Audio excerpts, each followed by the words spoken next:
रात के ठीक 3:07। एक बंद कमरा, बाहर से एक भारी खटखटाहट। अगर आप इस वक्त किसी होटल के कमरे में अकेले हैं तो एक बात हमेशा याद रखना, चाहे जो हो जाए कभी दरवाज़ा मत खोलना। ये कोई आम चेतावनी नहीं है, ये एक ऐसी खौफनाक सच्चाई है जो साल 2011 में शुरू हुई थी। 22 साल की नैना कपूर, एक कॉलेज ट्रिप, पुणे के पास एक आलीशान होटल। सब कुछ बिल्कुल सामान्य था जब तक कि वो कमरा नंबर 307 में नहीं गई। अगली सुबह नैना गायब थी। होटल के किसी भी सीसीटीवी कैमरे में वो बाहर जाते हुए नहीं दिखी।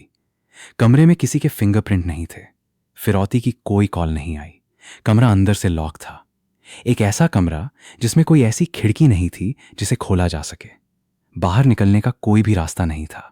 जब पुलिस ने दरवाजा तोड़ा तो अंदर सन्नाटा था, लेकिन कमरा पूरी तरह से खाली नहीं था। पुलिस को वहां एक चालू वॉइस रिकॉर्डर मिला। उसमें नैना की कांपती हुई आवाज साफ सुनी जा सकती थी। कमरे में मेरे साथ कोई है। पुलिस अभी उस आवाज को समझ ही रही थी कि उनकी नजर बाथरूम के शीशे पर पड़ी। वहां लाल लिपस्टिक से सिर्फ एक लाइन लिखी थी। उसने दरवाजा खोल दिया। नैना कहां गई?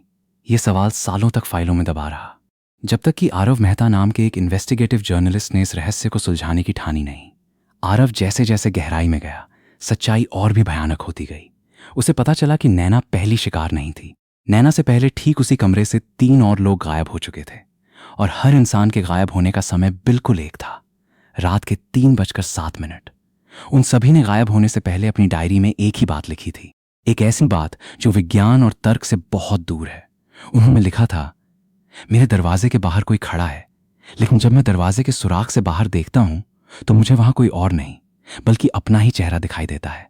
होटल के मैनेजर का सच और भी रोंगटे खड़े कर देने वाला था। नैना के गायब होने के कुछ महीने बाद ही उसने सुसाइड कर लिया। मरने से पहले उसने पुलिस को दिए अपने आखिरी बयान में बस एक ही लाइन बार बार दोहराई थी, मैंने उसे बाहर जाते हुए देखा, लेकिन वो फिर भी अंदर ही थी। इस सच ने आरव को अंधा कर दिया। उसने वही गलती की जो उन 4 लोगों ने की थी। वो उस बंद पड़े होटल में गया और कमरा नंबर 307 में रुका। उसने अपना कैमरा ऑन किया और इंतजार करने लगा। ठीक 3:07 पर खटखटाहट हुई। कैमरे की आखिरी फुटेज में आरव धीरे धीरे दरवाजे की तरफ बढ़ता है। वो सुराख से बाहर देखता है और अचानक वो दरवाजा खोल देता है। एक भयानक चीख, और फिर फुटेज स्थिर होकर बंद हो जाती है। आरव का शरीर आज तक नहीं मिला। पुलिस को सिर्फ वो कैमरा मिला जिसमें कभी ये रिकॉर्ड नहीं हो पाया कि दरवाजे के बाहर आखिर क्या था। आज वो होटल भले ही बंद हो चुका है, लेकिन ये सिलसिला थमा नहीं है। आज भी कुछ अनजान कमरों में ठीक 3:07 पर कोई दस्तक देता है। अगर कभी रात के अंधेरे में आपको अपने दरवाजे पर ऐसी ही दस्तक सुनाई दे और सुराख के बाहर आपको अपना ही चेहरा मुस्कुराता हुआ नजर आए, तो बस एक बात याद रखना, दरवाजा मत खोलना, क्योंकि एक बार जो अंदर आ गया वो फिर कभी बाहर नहीं जाता।